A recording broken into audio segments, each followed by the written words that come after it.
বিসমিল্লাহির রহমানির রহিম। আসসালামু আলাইকুম ওরহমতুল্লাহি ওবরাকাতুহ। স্বাগতম আপনাদের নিজস্ব চ্যানেল ইসলামিক মাইন্ড পাওয়ারে। আজকের এই বিশেষ ভিডিওতে আমরা শিখব 3 রাকাত বেতের নামাজ, এমন এক ইবাদত যা রাসূলুল্লাহ সাল্লাল্লাহু আলাইহি ওয়াসাল্লাম কখনোই ত্যাগ করেননি, এমনকি সফর অবস্থায়ও তিনি এটি আদায় করেছেন। বেতের নামাজ শুধু একটি নফল ইবাদত নয়, এটি রাতের শেষ প্রহরে আল্লাহর কাছে ক্ষমা ও রহমত লাভের এক অনন্য দরজা। মহান আল্লাহ পবিত্র কোরআনে ইরশাদ করেন, রাতের কিছু অংশে তাহাজ্জুদ পড়ুন, এটি আপনার জন্য অতিরিক্ত ইবাদত। আশা করা যায় আপনার পালনকর্তা আপনাকে মাকামে মাহমুদে পৌঁছে দেবেন। সূরা বনী ইসরাইল আয়াত ৭৯। এই আয়াত থেকেই আমরা বুঝতে পারি রাতের ইবাদতের কত বড় মর্যাদা। হাদিসে কুদসিতে আল্লাহ তাআলা বলেন, প্রতি রাতে যখন রাতের শেষ তৃতীয়াংশ অবশিষ্ট থাকে, তখন আমি দুনিয়ার আকাশে নেমে আসি এবং বলি, কে আছে যে আমাকে ডাকবে, আমি তার ডাকে সাড়া দেব? কে আছে যে আমার কাছে চাইবে, আমি তাকে দান করব? কে আছে যে ক্ষমা চাইবে, আমি তাকে ক্ষমা করব? সহিহ বুখারী ও মুসলিম। এই বিশেষ সময়েই বেতের নামাজ আদায় করা উত্তম, কেননা এটি এমন একটি মুহূর্ত যখন আল্লাহর রহমতের দরজা খোলা থাকে। আমাদের আজকের ভিডিওতে আমরা কোরআন ও সহিহ হাদিসের আলোকে 3 রাকাত বেতের নামাজের প্রতিটি ধাপ শিখব, নিয়ত থেকে শুরু করে তাকবীর, কিরাত, রুকু, সিজদা, দ্বিতীয় রাকাত, তৃতীয় রাকাতে দোয়া কুনুত সহ সবকিছু। আরবি আয়াত ও দোয়াগুলো সঠিক উচ্চারণ সহ দেওয়া হবে। এই ভিডিওটি যদি আপনার ভালো লাগে তাহলে অবশ্যই লাইক দিন এবং কমেন্টে আলহামদুলিল্লাহ লিখে জানান যে আপনি এই গুরুত্বপূর্ণ আমলটি শিখেছেন। এটি আপনার জন্য সাদকায়ে জারিয়া হবে। আপনার বন্ধুবান্ধব ও পরিবারের সদস্যদের সাথে ভিডিওটি শেয়ার করুন, যাতে তারাও বেতের নামাজের ফজিলত সম্পর্কে জানতে পারে এবং আমল করতে পারে। আর আমাদের ইসলামিক মাইন্ড পাওয়ার চ্যানেলটি সাবস্ক্রাইব করে বেল আইকন প্রেস করতে ভুলবেন না, তাহলে প্রতিটি নতুন ইসলামিক কন্টেন্ট আপনার কাছে প্রথমে পৌঁছাবে। আমরা চেষ্টা করি সহিহ দলিল ভিত্তিক জ্ঞান পৌঁছানোর। আপনাদের দোয়া ও সমর্থনই আমাদের প্রেরণা। এখন চলুন মূল বিষয়ে প্রবেশ করি। বিস্তারিত জানার জন্য সম্পূর্ণ ভিডিওটি মনোযোগ দিয়ে দেখুন এবং আমল করার চেষ্টা করুন। শুরু করছি 3 রাকাত বেতের নামাজের বিস্তারিত আলোচনা। আল্লাহ তাআলা আমাদের সবাইকে সহিভাবে আমল করার তৌফিক দান করুন। বেতের নামাজের গুরুত্ব ও ফজিলত কোরআন ও হাদিসের আলোকে। বেতের নামাজ ইসলামী ইবাদতের মধ্যে একটি অত্যন্ত মহিমান্বিত ও মর্যাদাপূর্ণ আমল। এটি শুধু একটি নফল নামাজ নয়, বরং এটি রাসূলুল্লাহ সাল্লাল্লাহু আলাইহি ওয়াসাল্লামের সুন্নত মুআক্কাদা, যা তিনি কখনোই ছেড়ে দিতেন না। উম্মতের জন্য এই নামাজ এতটাই গুরুত্বপূর্ণ যে ইমাম আবু হানিফা রহিমাহুল্লাহের মতে এটি ওয়াজিব। অন্যদিকে ইমাম শাফেঈ ও অন্যান্য ইমামদের মতে এটি সুন্নাত মুআক্কাদা। তবে সকলেই একমত যে এটি অত্যন্ত ফজিলতপূর্ণ ইবাদত এবং মুসলিম উম্মার জন্য এটি পরিত্যাগ করা উচিত নয়। কোরআনে মহান আল্লাহ সরাসরি রাতের ইবাদতের নির্দেশ দিয়েছেন, আর বেতের হল সেই রাতের ইবাদতের মুকুট। আল্লাহ তাআলা সূরা বনী ইসরাইলের 57 নম্বর আয়াতে ইরশাদ করেন, ওয়া মিনাল লাইলি ফাতাহাজ্জাদ বিহি নাফিলাতান লাকা আসা আইয়াব আসাকা রাব্বুকা মাকামাম মাহমুদা। অর্থাৎ রাতের কিছু অংশে তাহাজ্জুদ নামাজ পড়ুন, এটি আপনার জন্য অতিরিক্ত বা নফল ইবাদত। আশা করা যায় আপনার পালনকর্তা আপনাকে প্রশংসিত স্থানে বা মাকামে মাহমুদে পৌঁছে দেবেন। এই আয়াতে আল্লাহ তার প্রিয় নবীকে রাতের ইবাদতের নির্দেশ দিয়েছেন, আর বেতের হল সেই রাতের ইবাদতের সর্বোত্তম রূপ। হাদিসে রাসূলুল্লাহ সাল্লাল্লাহু আলাইহি ওয়াসাল্লাম বলেন, আল্লাহ তোমাদেরকে একটি নামাজের মাধ্যমে অতিরিক্ত সওয়াব দিয়েছেন, যা তোমাদের জন্য উটের চেয়ে উত্তম। সেটি হলো বেতের নামাজ। সুনানে আবু দাউদ, তিরমিজি। বেতের নামাজের ফজিলত সম্পর্কে আরেকটি হাদিসে তিনি বলেন, যে ব্যক্তি বেতের নামাজ আদায় করবে, আল্লাহ তার জন্য বেহেশতে একটি বাগান তৈরি করবেন। মুসনাদে আহমদ। রাসূলুল্লাহ সাল্লাল্লাহু আলাইহি ওয়াসাল্লাম নিজে এই নামাজের প্রতি কতটা যত্নশীল ছিলেন তা সাহাবী আব্দুল্লাহ ইবনে উমর রাদিয়াল্লাহু আনহু এর বর্ণনা থেকে বোঝা যায়। তিনি বলেন, নবী সাল্লাল্লাহু আলাইহি ওয়াসাল্লাম সফরে বেতের নামাজ আদায় করতেন। সহিহ বুখারী। এর অর্থ হলো তিনি এমনকি কঠিন সফর অবস্থায়ও এটি ছেড়ে দেননি। বেতের নামাজের সময় সম্পর্কে রাসূল সাল্লাল্লাহু আলাইহি ওয়াসাল্লাম বলেছেন, বেতের নামাজ হলো রাতের শেষ অংশে, যে ব্যক্তি শেষ রাতে ঘুম থেকে উঠতে পারবে না সে যেন প্রথম রাতে পড়ে নেয়। সহি মুসলিম। অর্থাৎ শেষ রাতে পড়া উত্তম, কিন্তু প্রয়োজনে ঈশার পর যে কোনো সময় পড়া যায়। আরেকটি হাদিসে তিনি বলেন, যে ব্যক্তি 5 ওয়াক্ত ফরজ নামাজ আদায় করে এবং রাতে বেতের নামাজ পড়ে তার জন্য জান্নাত ওয়াজিব হয়ে যায়। মুসনাদে বাজ্জার। বেতের নামাজের 3 রাকাত বিশেষ তাৎপর্য বহন করে। 3 সংখ্যাটি ইসলামে বিজড়তার প্রতীক, আর আল্লাহ তাআলা বিজোড়কে ভালোবাসেন। হাদিসে কুদসিতে এসেছে, আমি বেতর বা বিজোড়, আমি বিজোড়কে ভালোবাসি। সহি বুখারী। তাই 3 রাকাত বেতের নামাজ এই ভালোবাসারই বহিঃপ্রকাশ। কিয়ামুল লাইল বা রাতের জাগরণের অন্যতম প্রধান অংশ হল এই বেতের নামাজ। যারা নিয়মিত বেতের নামাজ পড়ে তারা আল্লাহর বিশেষ রহমত লাভ করে এবং তাদের দোয়া কবুল হয়, বিশেষ করে রাতের শেষ তৃতীয়াংশে যখন আল্লাহ দুনিয়ার আকাশে নেমে আসেন। সাহাবী আবু হুরায়রা রাদিয়াল্লাহু আনহু বর্ণনা করেন যে রাসূল সাল্লাল্লাহু আলাইহি ওয়াসাল্লাম বলেছেন, প্রতি রাতেই এমন একটি মুহূর্ত আছে যখন কোনো মুসলিম বান্দা যদি এমন সময় আল্লাহর কাছে কিছু চায় তবে তিনি তাকে তা দান করেন। সহি মুসলিম। এই মুহূর্তটিকে আঁকড়ে ধরার অন্যতম মাধ্যম হল বেতের নামাজ। বেতের নামাজের মধ্যবর্তী দোয়া কুনুত, এটি একটি বিশেষ দোয়া যা 3য় রাকাতে পড়া হয়। এর মাধ্যমে বান্দা আল্লাহর কাছে ক্ষমা, রহমত, পথপ্রদর্শন এবং শত্রুদের বিরুদ্ধে সাহায্য প্রার্থনা করে। এই দোয়াটি রাসূল সাল্লাল্লাহু আলাইহি ওয়াসাল্লাম নিয়মিত পড়তেন এবং তার সাহাবীদেরও পড়তে শিখিয়েছেন। ইমাম নভেবী রাহিমাহুল্লাহ তার কিতাবে উল্লেখ করেছেন যে বেতের নামাজের দোয়া কুনুত একটি অত্যন্ত গুরুত্বপূর্ণ সুন্নাত। বিশেষ করে রমজান মাসে তারাবির পর বেতের নামাজের গুরুত্ব আরও বেড়ে যায়। সাহাবীগণ রমজানে তারাবি ও বেতের একসঙ্গে আদায় করতেন এবং রাসূল সাল্লাল্লাহু আলাইহি ওয়াসাল্লাম নিজে রমজানের শেষ দশকে বেতের নামাজে বিশেষ দোয়া ও কিরাত দীর্ঘ করতেন। পরিশেষে বলা যায়, বেতের নামাজ একটি এমন ইবাদাত যা আল্লাহর নৈকট্য অর্জনের অন্যতম মাধ্যম, গুনাহ মোচনের কারণ এবং জান্নাত লাভের উপায়। আমাদের উচিত এই নামাজকে জীবনের অংশ করে নেওয়া, কখনোই এটাকে অবহেলা না করা এবং সঠিক নিয়ম পদ্ধতি শিখে সহিভাবে আদায় করা। আল্লাহ তাআলা আমাদের সবাইকে বেতের নামাজের ফজিলত বুঝার ও আমল করার তৌফিক দান করুন। আমিন। 2. বেতের নামাজের নিয়ত, সময় ও নিয়মাবলী বিস্তারিত আলোচনা। আমরা ইতিমধ্যে জেনেছি বেতের নামাজের ফজিলত ও গুরুত্ব। এখন আসুন জেনে নিই এই নামাজের সঠিক নিয়ত, সময় ও নিয়মাবলী সম্পর্কে। কারণ নিয়ম ছাড়া ইবাদত কবুল হয় না এবং সময়ের জ্ঞান ছাড়া আমল ঠিকমতো সম্পাদন করা সম্ভব নয়। বেতের নামাজের নিয়ত করা অত্যন্ত সহজ, কিন্তু এর মধ্যে কিছু সূক্ষ্মতা রয়েছে যা আমাদের জানা আবশ্যক। নিয়ত হল ইবাদতের মূল চালিকা শক্তি। মহান আল্লাহ পবিত্র কুরআনে ইরশাদ করেছেন, আর তারা যা কিছুই করেছে তার একমাত্র উদ্দেশ্য ছিল আল্লাহর সন্তুষ্টি অর্জন করা। সূরা বাইয়িনা আয়াত 5। রাসূলুল্লাহ সাল্লাল্লাহু আলাইহি ওয়াসাল্লাম আরও স্পষ্ট করেছেন, আমলগুলো নির্ভর করে নিয়তের ওপর, আর প্রতিটি ব্যক্তি তার নিয়ত অনুযায়ী ফল লাভ করবে। সহি বুখারী ও মুসলিম। তাই বেতের নামাজ শুরু করার আগে অন্তরে দৃঢ় সংকল্প করতে হবে যে আমি আল্লাহর সন্তুষ্টির উদ্দেশ্যে 3 রাকাত বেতের নামাজ আদায় করছি। 2 রাকাতের পর সালাম না ফিরিয়ে 3য় রাকাত যুক্ত করছি। মুখে উচ্চারণ করা জরুরি নয়, কারণ নিয়ত হলো অন্তরের কাজ, তবে চাইলে আরবিতে বলা যেতে পারে, নাওয়াইতু আন উসাল্লিয়া লিল্লাহি তাআলা সালাতাল উইত্রি সালাসা রাকাআতিন মুতাওয়াজ্জিহান ইলা জান্নাতিল কিবলাতি আদা আল্লিল্লাহি তাআলা, আল্লাহু আকবার। তবে মনে রাখতে হবে, মুখে বলা শুধু মনে রাখার সহায়ক, মূল নিয়ত অন্তরে করতে হবে। বেতের নামাজের সময় সম্পর্কে বিস্তারিত জানা অত্যন্ত জরুরি। বেতের নামাজের সময় শুরু হয় এশার নামাজের ফরজ ও সুন্নত নামাজ শেষ হওয়ার পর থেকে এবং সুবহে সাদিক বা ফজরের সময় উদিত হওয়ার আগ পর্যন্ত। হাদিসে রাসূলুল্লাহ সাল্লাল্লাহু আলাইহি ওয়াসাল্লাম বলেছেন, এশার নামাজের পর থেকে ফজর উদিত হওয়া পর্যন্ত বেতের নামাজের সময়। সহি মুসলিম। তবে এই সময়ের মধ্যে সর্বোত্তম সময় হল রাতের শেষ তৃতীয়াংশ, কারণ এই সময়ে আল্লাহ তাআলা দুনিয়ার আকাশে নেমে আসেন এবং বান্দার দোয়া কবুল করেন।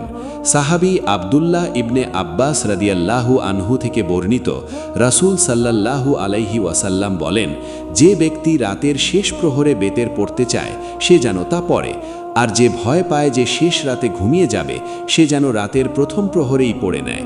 সহি বুখারী। অর্থাৎ উত্তম হলো শেষ রাতে পড়া, কিন্তু যদি কেউ দুর্বল হয় বা ঘুমিয়ে পড়ার ভয় থাকে তাহলে এশার পরপরই পড়ে নেওয়া জায়েজ। বেতের নামাজের রাকাত সংখ্যা নিয়ে আলোচনা গুরুত্বপূর্ণ। যদিও আমরা এখানে 3 রাকাত নিয়ে আলোচনা করছি, তবে হাদিসে 1, 3, 5, 7 এমনকি আরও বেশি রাকাত বেতের পড়ার উল্লেখ রয়েছে। সর্বোচ্চ 11 বা 13 রাকাত পর্যন্ত বর্ণিত আছে। ইমাম বুখারী রহিমাহুল্লাহ তার সহি গ্রন্থে আয়েশা রাদিয়াল্লাহু আনহা থেকে বর্ণনা করেছেন যে রাসূলুল্লাহ সাল্লাল্লাহু আলাইহি ওয়াসাল্লাম রাতে 11 রাকাত নামাজ পড়তেন, যার মধ্যে বেতের ছিল 1 রাকাত। আবার অন্য হাদিসে 3 রাকাতের উল্লেখ আছে। তবে আমাদের আলোচ্য বিষয়ে 3 রাকাত বেতের, যা হানাফি মাযহাব অনুযায়ী ওয়াজিব এবং অন্যান্য মাযহাবে সুন্নতে মুআক্কাদা। 3 রাকাত বেতের পড়ার পদ্ধতি হল, প্রথমে 2 রাকাত পড়তে হবে যেমন ফরজ নামাজের মতো, কিন্তু শেষে সালাম ফিরাবেন না।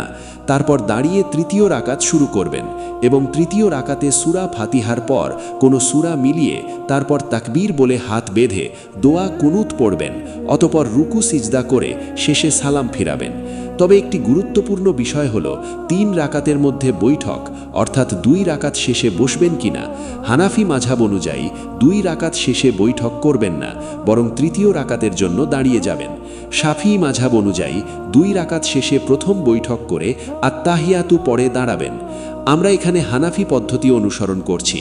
বেতের নামাজে কিরাত সম্পর্কে নিয়ম হল, প্রথম 2 রাকাতে সূরা ফাতিহার পর যে কোনো সূরা পড়া যায়, তবে উত্তম হল প্রথম রাকাতে সূরা আলা, দ্বিতীয় রাকাতে সূরা কাফিরুন এবং 3য় রাকাতে সূরা ইখলাস বা সূরা ফালাক ও নাস পড়া।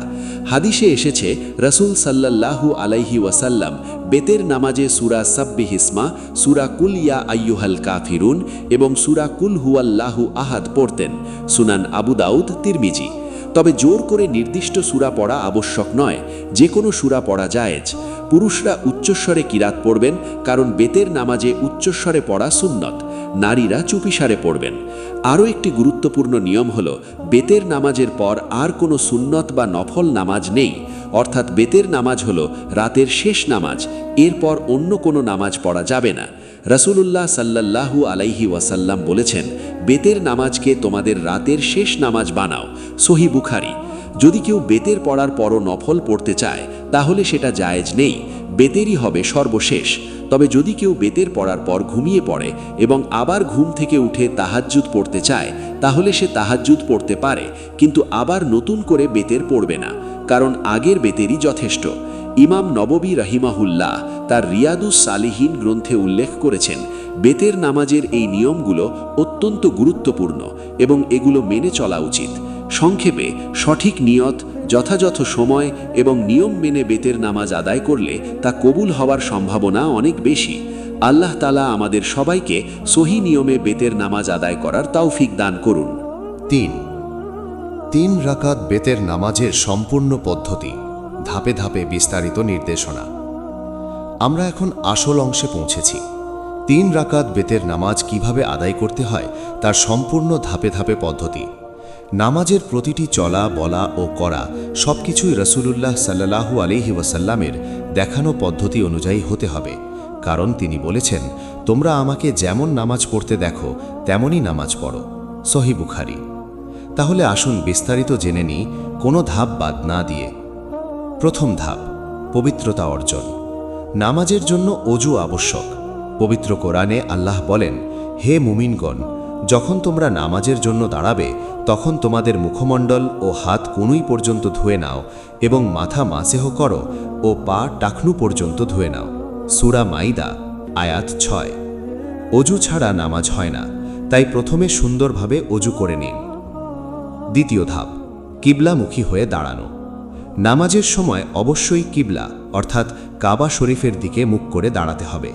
আল্লাহ বলেন, তোমার মুখমণ্ডল মসজিদুল হারামের দিকে ফেরাও। সূরা বাকারা, আয়াত 144। পুরুষরা কিবলার দিকে মুখ করে দাঁড়াবে, পায়ের মাঝে প্রায় 4 আঙ্গুল পরিমাণ ফাঁক রেখে, আর নারীরা পা জোড়া করে দাঁড়াবে। তৃতীয় ধাপ, নিয়াত করা। অন্তরে দৃঢ় সংকল্প করুন যে আমি আল্লাহর সন্তুষ্টির জন্য 3 রাকাত বেতের নামাজ আদায় করছি। ইমাম হলে ইমামের পেছনে বা একা। নিয়াত মুখে বলা জরুরি নয়, তবে চাইলে বলা যায়। মনে রাখবেন, নিয়াত ছাড়া নামাজ বাতিল। চতুর্থ ধাপ, তাকবীরে তাহরিমা। 2 হাত কান পর্যন্ত উঠিয়ে নারীরা কাঁধ পর্যন্ত আল্লাহু আকবার বলে তাকবীর দিন। এর মাধ্যমে নামাজ শুরু হয় এবং এরপর আর কোনো দুনিয়াবি কাজ বা কথা বলা যাবে না। 5ম ধাপ, সানা পড়া। তাকবীরের পর হাত বেঁধে অর্থাৎ ডান হাত বাম হাতের ওপর নাভির নিচে পুরুষরা, নারীরা বুকের ওপর পড়ুন সুবহানাকাল্লাহুম্মা ওয়া বিহামদিকা ওয়া তাবারাকা ইসমুকা ওয়া তাআলা জাদ্দুকা ওয়া লা ইলাহা গায়রুকা। অর্থ, হে আল্লাহ, তোমার পবিত্রতা বর্ণনা করছি এবং তোমার প্রশংসা করছি। তোমার নাম বরকতময়, তোমার মর্যাদা অত্যুচ্চ, তোমার ছাড়া আর কোনো ইলাহ নেই। 6ষ্ঠ ধাপ, তাওয়াজ্জুহ বা ইস্তিয়াজা ও বিসমিল্লাহ। সানা শেষে আউযু বিল্লাহি মিনাশ শাইতানির রাজিম পড়ে তারপর বিসমিল্লাহির রহমানির রহিম পড়ে সূরা ফাতিহা শুরু করুন। 7ম ধাপ, সূরা ফাতিহা পড়া। সূরা ফাতিহা পড়া প্রতিটি রাকাতে ফরজ। রাসূল সাল্লাল্লাহু আলাইহি ওয়াসাল্লাম বলেছেন, যে ব্যক্তি সূরা ফাতিহা পড়ে না তার নামাজ হয় না। সহিহ বুখারী। আলহামদুলিল্লাহি রাব্বিল আলামিন ইলা ইহদিনাস সিরাতাল মুস্তাকিম পড়ে শেষে আমিন বলুন। 8ম ধাপ, দ্বিতীয় সূরা মেলানো। সূরা ফাতিহার পর যে কোনো একটি সূরা বা 3 আয়াত পরিমাণ কিরাত পড়ুন। উত্তম হল প্রথম রাকাতে সূরা আলা সাব্বিহিসমা রাব্বিকাল আলা, দ্বিতীয় রাকাতে সূরা কাফিরুন কুল ইয়া আইয়ুহাল কাফিরুন এবং তৃতীয় রাকাতে সূরা ইখলাস কুল হুয়াল্লাহু আহাদ পড়া। 9ম ধাপ, রুকু করা। দ্বিতীয় সূরা শেষ করে আল্লাহু আকবার বলে রুকুতে যান। রুকুতে হাত হাঁটুতে রেখে পিঠ সোজা রাখুন এবং 3 বার সুবহানা রাব্বিয়াল আযীম পড়ুন। অর্থ, হে আমার মহান পালনকর্তার পবিত্রতা বর্ণনা করছি। 10ম ধাপ, রুকু থেকে ওঠা। সামিআল্লাহু লিমান হামিদাহ বলে উঠে দাঁড়ান। দাঁড়িয়ে রাব্বানা ওয়ালাকাল হামদ পড়ুন। 11 ধাপ, প্রথম সিজদা। আল্লাহু আকবার বলে সিজদায় যান। 7 অঙ্গ প্রত্যন্ন মাটিতে লাগিয়ে অর্থাৎ কপাল, নাক, 2 হাতের তালু, 2 হাঁটুর নিচ এবং 2 পায়ের আঙুলের পাতা। 3 বার সুবহানা রাব্বিয়াল আলা পড়ুন। অর্থ, হে আমার সর্বোচ্চ পালনকর্তার পবিত্রতা বর্ণনা করছি। 12 ধাপ, সিজদা থেকে উঠে বৈঠক। আল্লাহু আকবার বলে 2 সিজদার মাঝে বসুন এবং রাব্বিক ফিরলি অর্থাৎ হে আমার পালনকর্তা আমাকে ক্ষমা করো পড়ুন। 13 ধাপ, দ্বিতীয় সিজদা। আবার আল্লাহু আকবার বলে দ্বিতীয় সিজদা করুন এবং 3 বার সুবহানা রাব্বিয়াল আলা পড়ুন। 14 ধাপ, প্রথম রাকাত শেষ করে দ্বিতীয় রাকাতের জন্য দাঁড়ান। আল্লাহু আকবার বলে দাঁড়িয়ে দ্বিতীয় রাকাত শুরু করুন। দ্বিতীয় রাকাতে সানা ছাড়া সূরা ফাতিহা ও দ্বিতীয় সূরা পড়ুন, তারপর রুকু সিজদা করুন। 15 ধাপ, দ্বিতীয় রাকাতের শেষ সিজদা শেষ করে আল্লাহু আকবার বলে বসে আত্তাহিয়াতু পড়ুন। আত্তাহিয়াতু লিল্লাহি ওয়াসসালাওয়াতু ওয়াত্তাইয়্যিবাতু আসসালামু আলাইকা আইয়ুহান নাবিয়্যু ওয়া রাহমাতুল্লাহি ওয়া বারাকাতুহু আশহাদু আল্লা ইলাহা ইল্লাল্লাহু ওয়া আশহাদু আন্না মুহাম্মাদান আবদুহু ওয়া রাসূলুহু। কিন্তু এখানে গুরুত্বপূর্ণ, শুধু আত্তাহিয়াতু পড়বেন, তারপর সালাম ফেরাবেন না, বরং দাঁড়িয়ে তৃতীয় রাকাত শুরু করবেন। 16 ধাপ, তৃতীয় রাকাত শুরু করা। আল্লাহু আকবার বলে দাঁড়িয়ে তৃতীয় রাকাত শুরু করুন।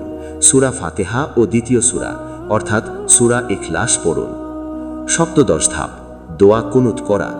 তৃতীয় রাকাতে সূরা ফাতিহা ও দ্বিতীয় সূরা পড়ার পর তাকবীর আল্লাহু আকবার বলে হাত কান পর্যন্ত উঠিয়ে আবার বেঁধে নিন হানাফি মতে, তারপর দোয়া কুনুত পড়ুন। আল্লাহুম্মা ইন্না নাস্তাইনুকা ওয়া নাস্তাগফিরুকা ওয়া নুমিনু বিকা ওয়া নাতাওয়াক্কালু আলাইকা ওয়া নুসনি আলাইকাল হায়রা কুল্লাহু ওয়া নাশকুরুকা ওয়া লা নাকফুরুকা ওয়া নাখলাহু ওয়া নাতরুকু মাই ইয়াফজুরুকা। আল্লাহুম্মা ইয়্যাকা না'বুদু ওয়া লাকা নুসাল্লি ওয়া নাসজুদু ওয়া ইলাইকা নাসআ ওয়া নাহফিদু ওয়া নারজু রাহমাতাকা ওয়া নাখশা আযাবাকা ইন্না আযাবাকা বিল কুফারি মুলহিকুন।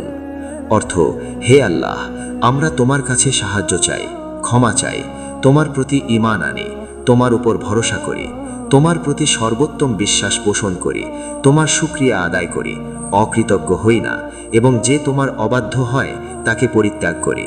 হে আল্লাহ, আমরা শুধু তোমারই ইবাদত করি, তোমার জন্যই নামাজ ও সেজদা করি, তোমার কাছেই ছুটে যাই ও সেবা করি, তোমার রহমতের আশা করি এবং তোমার শাস্তিকে ভয় করি। নিশ্চয় তোমার শাস্তি কাফিরদের ওপর পতিত হয়। 18 ধাপ, রুকু সিজদা ও শেষ বৈঠক। দোয়া কুনুত শেষ করে রুকু সিজদা করুন। তৃতীয় রাকাতের সিজদা শেষ করে বসে আত্তাহিয়াতু, দুরুদ ও দোয়া মাসুরা পড়ুন। আত্তাহিয়াতু, আশহাদু আল্লাহুম্মা সাল্লি আলা মুহাম্মাদিন ওয়া আলা আলি মুহাম্মাদিন, আল্লাহুম্মা বারিক আলা মুহাম্মাদিন ওয়া আলা আলি মুহাম্মাদিন, রব্বানা আতিনা ফিদ দুনিয়া হাসানাতান ওয়া ফিল আখিরাতি হাসানাতান ওয়া কিনা আযাবান নার। ঊনবিংশ ধাপ, সালাম ফেরানো। ডান দিকে প্রথমে আসসালামু আলাইকুম ওয়া রাহমাতুল্লাহ এবং বাম দিকে দ্বিতীয়বার আসসালামু আলাইকুম ওয়া রাহমাতুল্লাহ বলে সালাম ফেরান। এর মাধ্যমে 3 রাকাত বেতের নামাজ সম্পন্ন হয়। বিংশ ধাপ, নামাজ শেষে দোয়া ও তাসবিহ। নামাজ শেষে হাত তুলে আল্লাহর কাছে নিজের ও উম্মতের জন্য ক্ষমা ও রহমত কামনা করুন। এরপর তাসবিহ পড়ুন। সুবহানাল্লাহ 33 বার, আলহামদুলিল্লাহ 33 বার, আল্লাহু আকবার 33 বার এবং শেষে লা ইলাহা ইল্লাল্লাহু ওয়াহদাহু লা শারীকা লাহু লাহুল মুলকু ওয়া লাহুল হামদু ওয়া হুয়া আলা কুল্লি শাইইন কাদির একবার। আল্লাহ তাআলা আমাদের সবাইকে সহিভাবে এই পদ্ধতি মেনে বেতের নামাজ আদায় করার তৌফিক দান করুন। 4. বেতের নামাজের দোয়া কুনুত, তারপরের আমল ও তাসবিহ সমূহ বিস্তারিত আলোচনা। আমরা এখন বেতের নামাজের সবচেয়ে গুরুত্বপূর্ণ অংশে এসেছি, দোয়া কুনুত। এটি বেতের নামাজের তৃতীয় রাকাতে পড়া একটি বিশেষ দোয়া, যা এই নামাজকে অন্যান্য নামাজ থেকে স্বতন্ত্র ও মহিমান্বিত করেছে। দোয়া কুনুত ছাড়া বেতের নামাজ অসম্পূর্ণ। রাসূলুল্লাহ সাল্লাল্লাহু আলাইহি ওয়াসাল্লাম নিয়মিত এই দোয়া পড়তেন এবং তার সাহাবীদেরও পড়তে শিখিয়েছেন। হাসান ইবনে আলী রাদিয়াল্লাহু আনহু থেকে বর্ণিত, রাসূল সাল্লাল্লাহু আলাইহি ওয়াসাল্লাম তাকে দোয়া কুনুত শিখিয়েছিলেন এবং তিনি বলেন, আমি এই দোয়াটি বেতের নামাজে পড়তাম। সুনানে আবু দাউদ, তিরমিজি, নাসাই। দোয়া কুনুতের অর্থ ও তাৎপর্য অত্যন্ত গভীর। এটি শুধু মুখস্থ পড়ার জন্য নয়, বরং এর প্রতিটি শব্দের মধ্যে আল্লাহর সাথে বান্দার এক অনন্য সম্পর্ক ফুটে ওঠে। দোয়াটি হল, আল্লাহুম্মা ইন্না নাস্তাঈনুকা ওয়া নাস্তাগফিরুকা ওয়া নু'মিনু বিকা ওয়া নাতাওয়াক্কালু আলাইকা ওয়া নুসনি আলাইকাল খাইরা কুল্লাহু ওয়া নাশকুরুকা ওয়া লা নাকফুরুকা ওয়া নাখলাউ ওয়া নাতরুকু মান ইয়াফজুরুকা। আল্লাহুম্মা ইয়্যাকা না'বুদু ওয়া লাকা নুসাল্লি ওয়া নাসজুদু ওয়া ইলাইকা নাসআ ওয়া নাহফিদু ওয়া নারজু রাহমাতাকা ওয়া নাখশা আযাবাকা ইন্না আযাবাকা বিল কুফফারি মুলহিক। এর বাংলা অর্থ, হে আল্লাহ, আমরা তোমারই কাছে সাহায্য চাই, আমরা তোমারই কাছে ক্ষমা চাই, আমরা তোমার উপরই ঈমান আনি, তোমার উপরই ভরসা করি, আমরা তোমার সম্পর্কে সর্বোত্তম ধারণা পোষণ করি, আমরা তোমারই শুকরিয়া আদায় করি এবং তোমার প্রতি অকৃতজ্ঞ হই না। আমরা তাদেরকে পরিত্যাগ করি ও ছেড়ে দিই যারা তোমার অবাধ্যতা করে। হে আল্লাহ, আমরা শুধু তোমারই ইবাদত করি, তোমার জন্যই নামাজ পড়ি এবং সিজদা করি, তোমার কাছেই ধাবিত হই ও সেবা করি। আমরা তোমার রহমতের আশা করি এবং তোমার আযাবকে ভয় করি। নিশ্চয়ই তোমার আযাব কাফিরদের ওপর পতিত হয়। এই দোয়ায় রয়েছে ঈমানের ঘোষণা, তাওয়াক্কুল, কৃতজ্ঞতা, ত্যাগ ও ভয় ভরসার এক অপূর্ব সমন্বয়। দোয়া কুনুত পড়ার পদ্ধতি, হানাফি মাযহাবে তৃতীয় রাকাতে সূরা ফাতিহা ও দ্বিতীয় সূরা পড়ার পর আল্লাহু আকবার বলে হাত কান পর্যন্ত উঠিয়ে পুনরায় বেঁধে নিয়ে দোয়াটি পড়তে হয়। শাফেঈ মাযহাবের রুকুর পূর্বে হাত উঠিয়ে পড়া হয়, আর হানাফি মতে রুকুর পূর্বে হাত বেঁধেই পড়া হয়। তবে কিছু আলেম মতে রুকুর পরেও পড়া যায়, কিন্তু অধিকাংশ হানাফি আলেম রুকুর পূর্বে পড়াকে সঠিক বলেছেন। ইমাম আবু হানিফা রাহিমাহুল্লাহ এর মতে দোয়া কুনুত পড়া ওয়াজিব, আর ইমাম আবু ইউসুফ ও ইমাম মুহাম্মদ রাহিমাহুল্লাহ এর মতে এটি সুন্নত। তবে সকলেই একমত যে এটি অত্যন্ত গুরুত্বপূর্ণ এবং বেতের নামাজের একটি অবিচ্ছেদ্য অংশ। দোয়া কুনুতের পর আরও কিছু দোয়া যুক্ত করা যায়, যেমন রাসূল সাল্লাল্লাহু আলাইহি ওয়াসাল্লাম সমস্যায় দোয়াতে প্রার্থনা করতেন এবং বিশেষ করে রমজানের শেষ দশকে পড়তেন। বেতের নামাজ শেষে কিছু গুরুত্বপূর্ণ আমল রয়েছে যা আমাদের করা উচিত। প্রথমত, নামাজ শেষে সালাম ফেরানোর পর হাত তুলে নিজের জন্য, পরিবারের জন্য, উম্মতের জন্য এবং সমগ্র মুসলিম উম্মার জন্য ক্ষমা ও রহমত প্রার্থনা করা। রাসূল সাল্লাল্লাহু আলাইহি ওয়াসাল্লাম বেতের নামাজ শেষে দীর্ঘক্ষণ দোয়া করতেন। দ্বিতীয়ত, বেতের নামাজের পর বিশেষ কিছু তাসবিহ পড়া অত্যন্ত ফজিলতপূর্ণ। তাসবিহগুলো হল সুবহানাল্লাহ 33 বার, আলহামদুলিল্লাহ 33 বার, আল্লাহু আকবার 33 বার, মোট 99 বার, যা আল্লাহর 99টি নামের সমতুল্য। এরপর একবার লা ইলাহা ইল্লাল্লাহু ওয়াহদাহু লা শারীকা লাহু লাহুল মুলকু ওয়া লাহুল হামদু ওয়া হুয়া আলা কুল্লি শাইইন কাদির পড়া। এই তাসবিহগুলোর ফজিলত সম্পর্কে রাসূল সাল্লাল্লাহু আলাইহি ওয়াসাল্লাম বলেছেন, যে ব্যক্তি প্রত্যেক ফরজ নামাজের পর 33 বার সুবহানাল্লাহ, 33 বার আলহামদুলিল্লাহ এবং 33 বার আল্লাহু আকবার পড়ে এবং এই 99 এর শেষে বলে লা ইলাহা ইল্লাল্লাহু ওয়াহদাহু লা শারীকা লাহু লাহুল মুলকু ওয়া লাহুল হামদু ওয়া হুয়া আলা কুল্লি শাইইন কাদির, তার সমস্ত গুনাহ ক্ষমা করে দেওয়া হয়, যদিও তা সমুদ্রের ফেনার মতো হয়। সহিহ মুসলিম। যদিও এই হাদিস ফরজ নামাজের পর পড়ার কথা বলেছে, বেতের নামাজের পরও এই তাসবিহ পড়া অত্যন্ত স্বভাবের কাজ। তৃতীয়ত, বেতের নামাজের পর আয়াতুল কুরসি পড়া অত্যন্ত ফজিলতপূর্ণ। রাসূল সাল্লাল্লাহু আলাইহি ওয়াসাল্লাম বলেছেন, যে ব্যক্তি প্রত্যেক ফরজ নামাজের পর আয়াতুল কুরসি পড়বে, তার জান্নাতে প্রবেশের পথে মৃত্যু ছাড়া আর কোনো বাধা থাকবে না। সুনানে নাসাই, ইবনে হিব্বান। বেতের নামাজের পরও এটি পড়া উত্তম। চতুর্থত, সূরা ইখলাস, সূরা ফালাক ও সূরা নাস, এই 3 সূরা 3 বার করে পড়া অত্যন্ত ফজিলতপূর্ণ, যা রাসূল সাল্লাল্লাহু আলাইহি ওয়াসাল্লাম ঘুমানোর সময় পড়তেন। পঞ্চমত, বেতের নামাজের পর আস্তাগফিরুল্লাহ 3 বার বা 100 বার পড়া গুনাহ মোচনের জন্য অত্যন্ত কার্যকর। ষষ্ঠত, বেতের নামাজ শেষে রাসূল সাল্লাল্লাহু আলাইহি ওয়াসাল্লাম একটি বিশেষ দোয়া পড়তেন, সুবহানাল মালিকিল কুদ্দুস, পবিত্র ও পবিত্রতার অধিকারী রাজা 3 বার, এবং তৃতীয়বার উচ্চস্বরে বলতেন। বেতের নামাজের পর আরও কিছু আমল রয়েছে, যেমন শেষ রাতে ঘুমানোর আগে তাহাজ্জুদের নিয়ত করা, কারণ বেতেরের পরে আর কোনো নামাজ নেই, কিন্তু তাহাজ্জুদের নিয়ত থাকলে তা উত্তম। আর যদি বেতের নামাজের পর ঘুমিয়ে পড়েন এবং ঘুম থেকে উঠে তাহাজ্জুদ পড়তে চান, তাহলে নতুন করে বেতের পড়বেন না, কারণ বেতের ইতিমধ্যে হয়ে গেছে।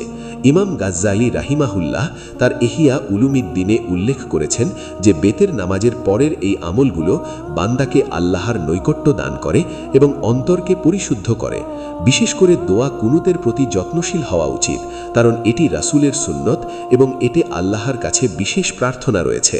অনেক মানুষ দোয়া কুনুত ভুলে যান বা ঠিক মতো পড়তে পারেন না, তাই আমাদের উচিত এটি ভালোভাবে মুখস্থ করা এবং প্রতিদিন বেতের নামাজে পড়া। আর যারা আরবি পড়তে পারেন না, তারা বাংলা উচ্চারণ বা অর্থ পড়তে পারেন, তবে আরবি পড়া উত্তম। আল্লাহ তাআলা আমাদের সবাইকে দোয়া কুনুত সহিভাবে পড়ার, বেতের নামাজের পরের আমলগুলো করার এবং নিয়মিত বেতের নামাজ আদায় করার তৌফিক দান করুন। আমিন। আলহামদুলিল্লাহ, আমরা আজ 3 রাকাত বেতের নামাজ সম্পর্কে বিস্তারিত জানতে পেরেছি। এর ফজিলত, সময়, নিয়ম পদ্ধতি, দোয়া কুনুত এবং পরবর্তী আমলসমূহ। এই নামাজটি আমাদের জীবনকে বরকতময় করে তোলে, আল্লাহর নৈকট্য দান করে এবং গুনাহ মোচনের অসাধারণ মাধ্যম। রাসূলুল্লাহ সাল্লাল্লাহু আলাইহি ওয়াসাল্লাম যেভাবে এই নামাজের প্রতি যত্নশীল ছিলেন, আমাদেরও সেভাবে যত্নশীল হওয়া উচিত। বেতের নামাজ শুধু রমজান মাসের জন্য নয়, সারা বছরের জন্য। এটি একটি সুন্নত যা কখনো ছেড়ে দেওয়া উচিত নয়। আমরা যদি প্রতিদিন মাত্র কয়েক মিনিট এই নামাজের জন্য সময় বের করতে পারি, তবে তা আমাদের আখিরাতের পাথেও হবে এবং দুনিয়াতেও আল্লাহর রহমত বর্ষিত হবে। মনে রাখবেন, রাতের শেষ প্রহরে আল্লাহ যখন বান্দার ডাকে সাড়া দেন, তখন বেতের নামাজের মাধ্যমে সেই ডাকটি জানান দেওয়ার সুযোগ আমাদের হাতে থাকে। তাই আজ থেকেই নিয়মিত বেতের নামাজ আদায়ের অভ্যাস গড়ে তুলুন। যদি কখনো শেষ রাতে উঠতে না পারেন, তাহলে এশার পরপরই পড়ে নিন, কিন্তু ছাড়বেন না। ভিডিওটি যদি আপনার উপকারে লেগে থাকে, তাহলে অবশ্যই একটি লাইক দিন এবং কমেন্টে আলহামদুলিল্লাহ লিখে জানান যে আপনি এই আমলটি শিখেছেন এবং আমল করবেন। আপনার এই ছোট্ট কমেন্টটি আমাদের জন্য অত্যন্ত অনুপ্রেরণাদায়ক। ভিডিওটি আপনার পরিবার, বন্ধুবান্ধব ও আত্মীয় স্বজনের সাথে শেয়ার করুন, যাতে তারাও এই গুরুত্বপূর্ণ ইবাদত সম্পর্কে জানতে পারে এবং আমল করতে পারে। আর ইসলামিক মাইন্ড পাওয়ার চ্যানেলটি সাবস্ক্রাইব করে বেল আইকন প্রেস করতে ভুলবেন না, তাহলে আমাদের পরবর্তী ইসলামিক কন্টেন্টগুলো আপনারা সহজেই পাবেন। আমরা সব সময় সহি দলিল ভিত্তিক জ্ঞান পৌঁছানোর চেষ্টা করি। আপনাদের দোয়া ও সমর্থন আমাদের পথ চলার মূল শক্তি। আল্লাহ তাআলা আমাদের সবাইকে সহিভাবে বিতের নামাজ আদায় করার, নিয়মিত আমল করার এবং জান্নাতুল ফিরদাউস লাভ করার তৌফিক দান করুন। আমিন। বিসমিল্লাহির রহমানির রহিম। আসসালামু আলাইকুম ওয়া রাহমাতুল্লাহি ওয়া বারাকাতুহু।